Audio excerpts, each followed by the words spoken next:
Halo, selamat pagi Happy Investor. Bertemu kembali dengan Morning Flash, kali ini dengan saya Arif.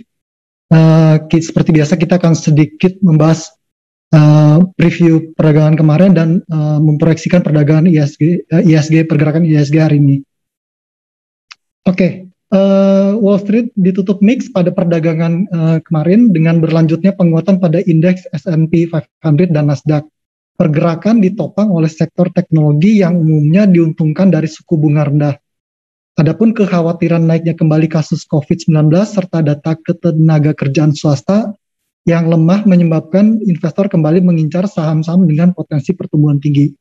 Kita review dari domestik ya. Dari bursa domestik, ISG mengawali bulan September dengan koreksi 0,97%, ditekan oleh penurunan pada 8 indeks sektoral.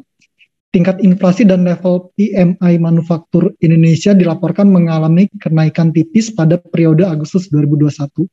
Secara teknikal, IHSG berpotensi untuk kembali tertekan dan menguji level support psikologis di 6.000. Kemarin top buy-nya ada BBCA, Buka, BMRI, LPPF, BBYB. Sedangkan top sell-nya ada Astra, ASII, BRPT, DMMX, INKP, dan Arto. Dari government bond, tenor 10 tahun bergerak di level 6,09%.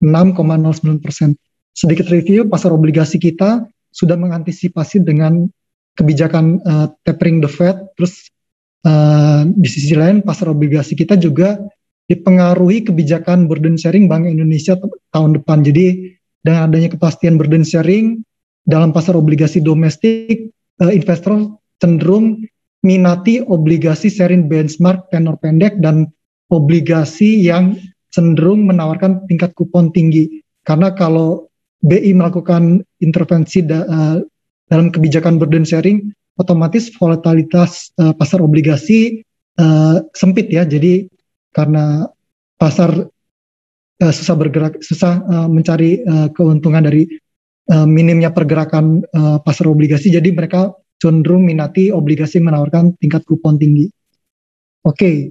Dow Jones melemah tipis di level 35.312.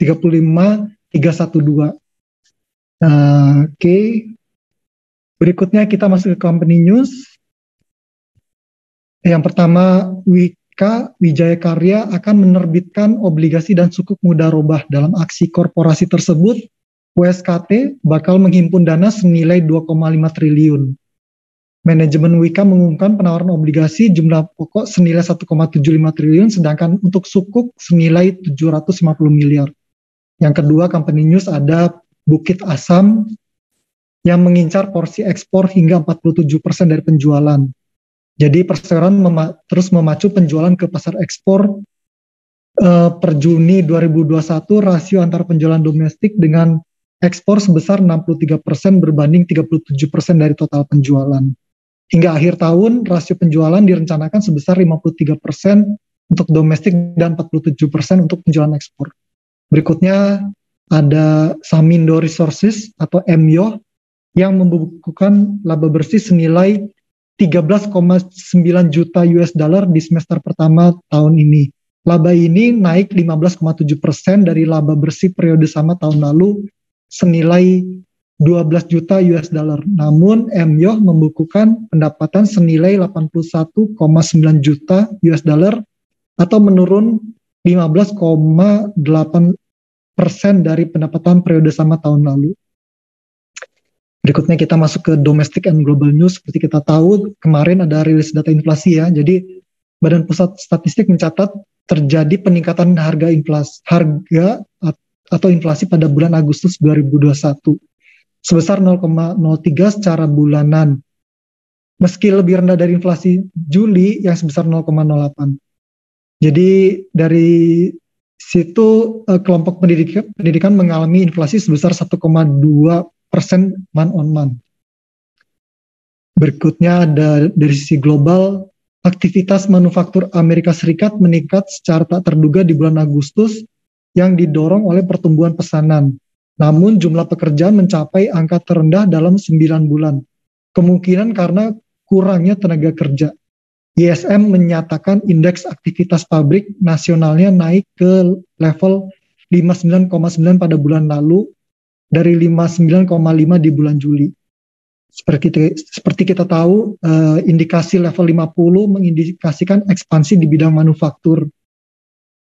Oke, untuk hari ini ada rilis jumlah data dari Amerika Serikat, initial jobless claim, trade balance, dan factory order, serta durable goods order. Terus untuk corporate calendar, untuk hari ini, hari Kamis 2 September 2021, ada RUPS, Wika, LEAD, sama FLMC.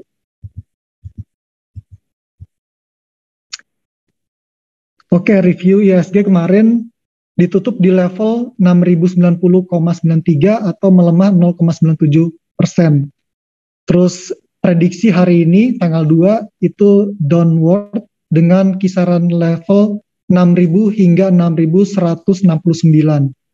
Adapun stok pilihan kita hari ini yang pertama adalah Matahari Putra Prima yang sebelumnya ditutup melemah 1,5%. Kita rekomendasikan hari ini buy on weakness dengan target price di 1065 dan stop loss di 950.